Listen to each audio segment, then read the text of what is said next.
Hmm. Jared Leto is playing a blood-sucking vampire who feeds off of others?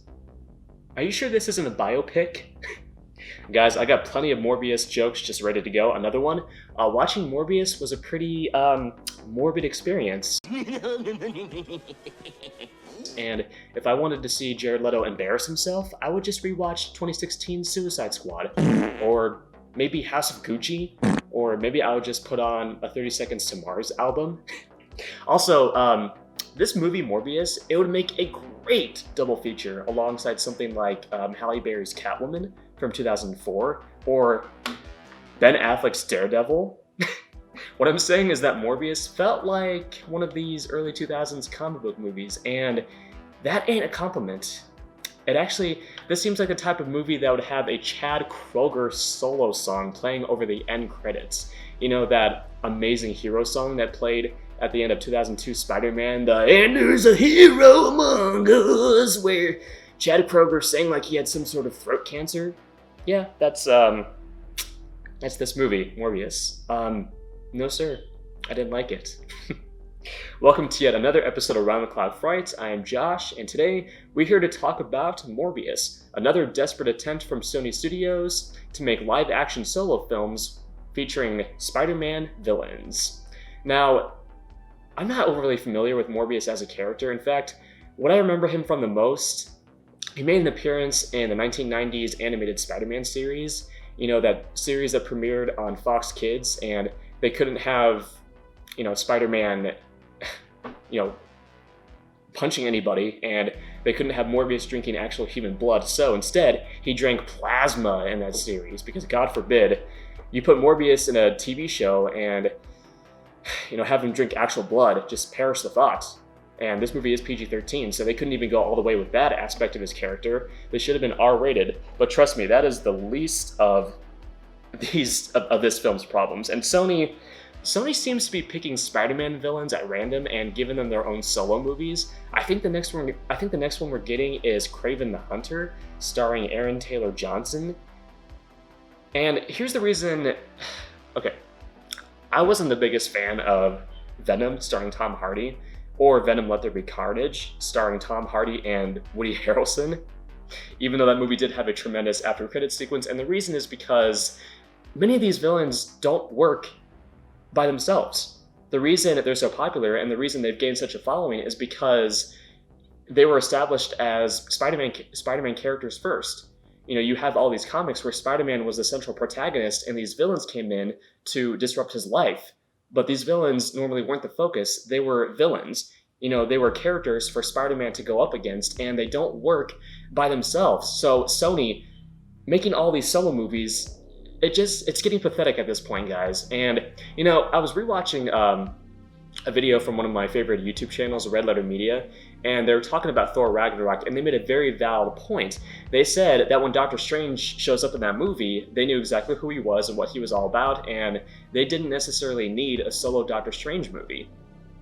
Which I don't necessarily agree with 100%, but it does lead me to believe that we really don't need these solo villain movies. We don't. To see them fight Spider-Man would be more than enough. These solo villain movies, at least in my opinion, are just a huge, huge waste of time. Now I know what this hunger is. Like the vampire bat whose genes I have inherited. I hunger for plasma. I'd like to compare this movie to Venom because it is set in the same universe as Venom. In fact, Venom gets name dropped a couple of times in this movie. In fact, in one instance, Venom gets name dropped and it is completely random and out of place. But the reason Venom worked, and the reason the Venom movies are kind of popular with comic book fans is, for one, Tom Hardy gave a goofy but committed performance. Tom Hardy is entertaining to watch in those movies. He is silly, but he also has this charm to him because he's Tom Hardy, and Tom Hardy is a fantastic actor. And you can also enjoy those movies as, buddy comedies. I'm not necessarily a huge fan of the Venom movies, but I guess I can see their appeal. Jared Leto and Morbius is just so dull and just so lifeless, and boy, we'll get into the editing of this movie, but man, this movie just stripped away so much of the narrative.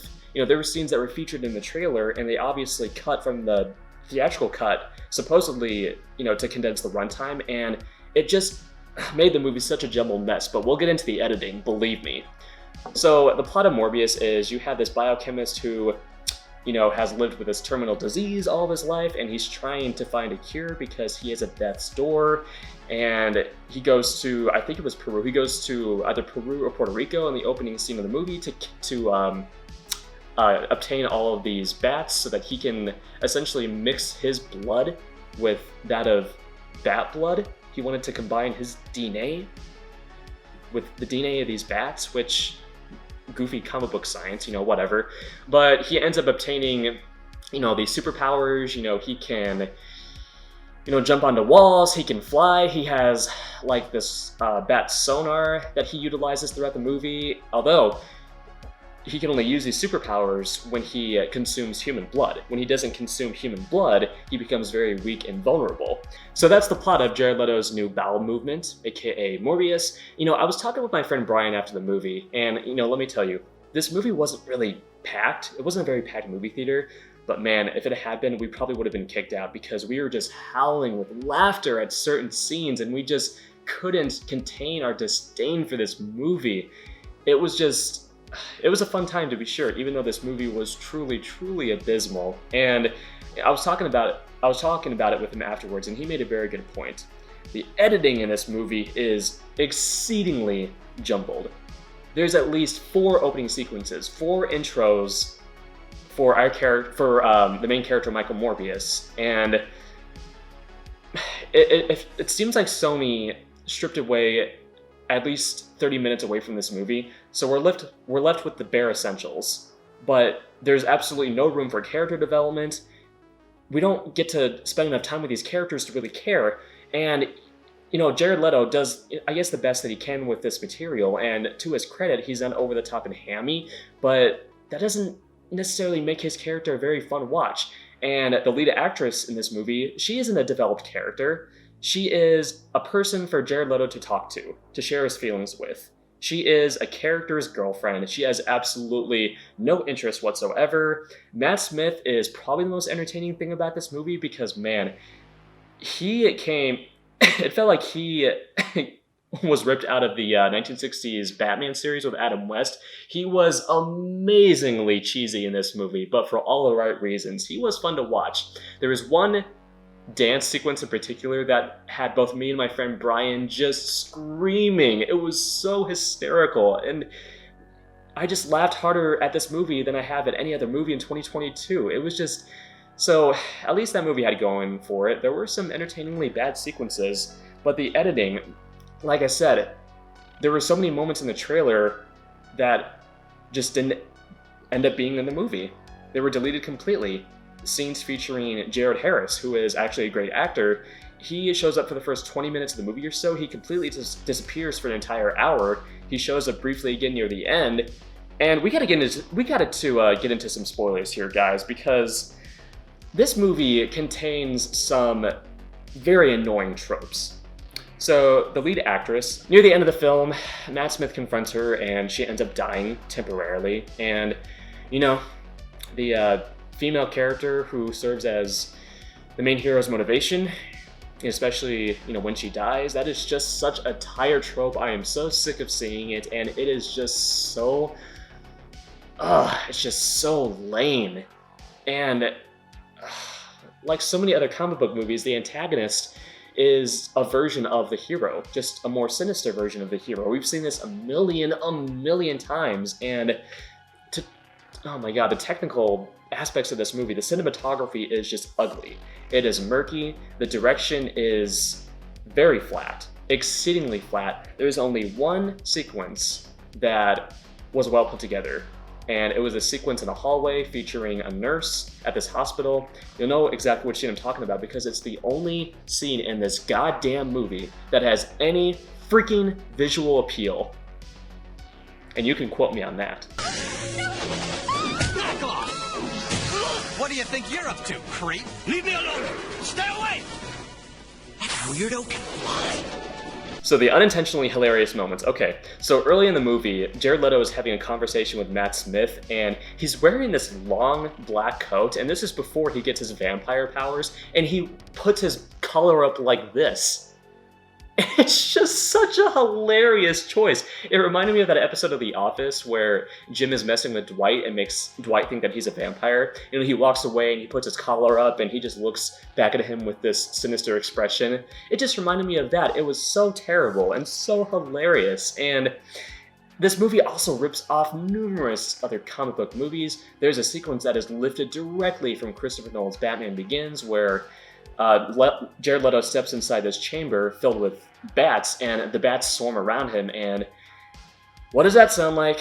Could it be that scene from Batman Begins where Christian Bale is exploring the Batcave for the first time, and he ends up engulfed in all of these bats? Yeah, I think we've seen that before. So you're very original, Morbius. You're just, this is just, god damn it. Did I despise this movie? I wouldn't go that far, but this movie just made me so annoyed and angry. And the after credits scenes have already been discussed to death on the internet, and like I said, we're getting into spoilers here. So Michael Keaton from the Marvel Cinematic Universe, his character the Vulture appears in both of the after credits scenes, and he says it has something to do with Spider-Man. There are so many goddamn plot holes, it's not even funny. I just wanted to fucking puke, because what they do is they show the, they had that shot where, you know, other realities are, you know, breaking in. Like in No Way Home, you had that purple portal that was opening up in the sky.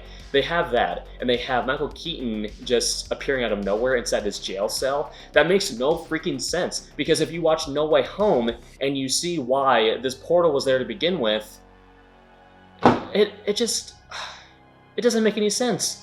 There is absolutely no explanation, and it's very clear to me that Sony has no freaking answers, because Michael Keaton himself even says that he doesn't know why he's suddenly in Jared Leto's universe. And don't even get me started on the second after credits scene, where he actually has his Vulture costume, and he is recruiting Jared Leto to be part of the special team that he's putting together. This sinister team. It makes no sense. It doesn't make an inkling of sense, and it's clear to me that Sony doesn't care about consistency. They just want to build up their own stupid universe. They don't know what they're doing. So, man, I had to step away for a second, because this movie really did make me angry, guys. Yes, it had some unintentionally funny moments, but it was just very poorly put together. Sony, you need to keep your dirty claws off of solo comic book movies, at least live action ones. You did justice to Into the Spider-Verse, phenomenal film, but please, these solo villain movies they're unnecessary, and in my opinion, they need to stop. Unless you have entertaining actors like Tom Hardy, just please stop. That's all I have to say on the matter, really. Those are my overall thoughts on 2022's Morbius. Probably one of the worst Marvel movies that I've ever seen. One of the worst comic book movies that I've ever seen, although not the very worst. Nothing's gonna beat 1990s Captain America, guys. As long as 1990s Captain America exists, no comic book film can hold the title of worst ever made.